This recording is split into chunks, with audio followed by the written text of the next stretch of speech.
Hi, I'm Rebecca Hidalgo Rains, and I'm talking to you today about something called net effective payment. I'm not a loan officer. There's a ton of really good ones out there, and I'm going to share with you the list of the people I think are the top lenders out there when it comes to getting a mortgage loan here in Arizona. My business is related, and again, I know enough to be dangerous, but one thing I have learned over the years is when somebody's coming from only renting and paying somebody else's mortgage, they don't understand, it's scary. They don't understand all the benefits, all the loopholes, all the trips and falls. I have a whole thing on my website that talks about the do's and don'ts of credit that I give to all my first-time home buyers in their buyer orientation package. And the one thing that I don't have in there that's kind of an abstract concept is the idea of a net effective payment. It goes back to the tax benefits of owning your own home.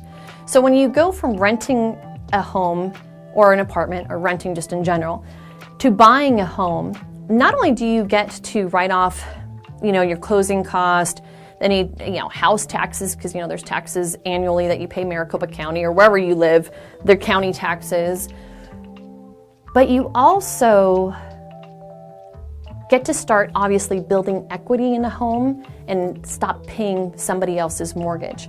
I'm finally in a position again after, oh my gosh, and I think I talked about this in another video.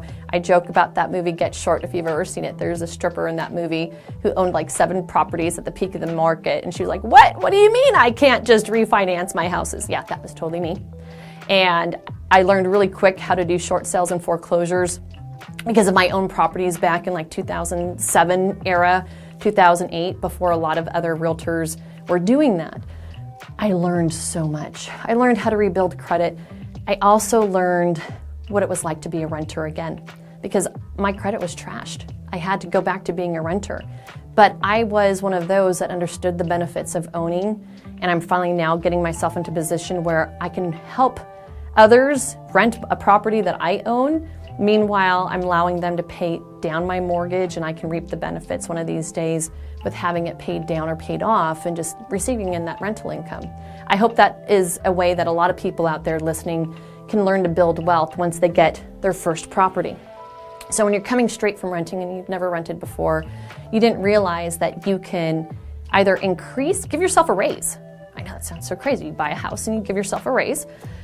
But you can. If you work for somebody else and you're not self-employed, you can put down the number of deductions on, I think it's your A4, A1, A whatever. But you'd tell your employer, hey, I want you to take out this much money of every check depending on my deductions. When you don't own a house and you're not married yet, most of you guys are out there claiming 1 or 0. Well, when you go from claiming 1 or 0, and depending on the price of your house, and the first year, I hate to tell you, it's all interest, which means on the plus side, you get to write it all off, just about. It reduces your taxable income. So either give yourself a raise every month, or for the first time in your life, you might get a really nice tax refund come April once you file your taxes because you owned a home. So I've tried to, and it came to mind this past week because I had a client, super sweet gal, kind of got cold feet the first time a few years ago. She was going to buy a house. She's been renting this whole time, watching the interest rates go up, watching the prices go up, and she's finally ready to dive in and give home ownership a true try.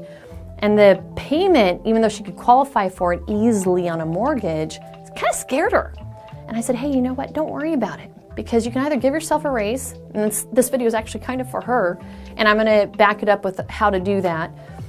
But essentially, let's throw it out there that, you're renting, you're paying $1,200 a month for rent, you're comfortable with that. Many times people, they get with one of the top lenders out there. Again, I'm going to give you the list of the top lenders that are out there for mortgages here in Arizona, at least my favorites that I really like. It's hard to understand and grasp this concept, but let's say you've been paying $1,200 a month, but you really qualify for $1,600 or $1,700 mortgage payment. Well, the reality is that first year you might pay 12, 15 grand in just mortgage interest alone, which is all write-offable. You're going to get a little thing in the mail from your mortgagor after the first of the year that says how much you paid in property taxes, that is write-offable, and also in mortgage interest. Then you turn that in with your tax, whoever does your taxes, whether it's H&R Block or you do yourself or you hire someone, And then next thing you know, that maybe 30, 40 grand a year you earn, 60 grand, whatever it is, gets dropped by that same amount. So that $1,700 house payment that you are paying down your mortgage anyhow, just the first few years, it is mainly interest. It turns out that it's more like that $1,200 rent you came from. Think about that. So you could stop paying somebody else's mortgage, and remember, don't get shell-shocked by a payment that seems out of reach. It's not out of reach. You qualify for it. The mortgage company is going to give it to you. But essentially, after your tax benefits are included, the net effective payment is much closer to the rent payment.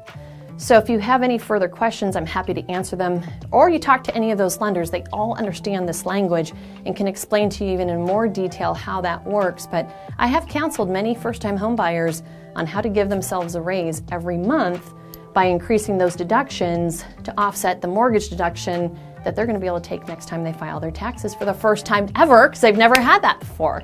So that said, take a look at my top lenders list, and hopefully you'll find somebody of quality there that you're going to want to work with, whether you've already owned many homes over the years or this is your first.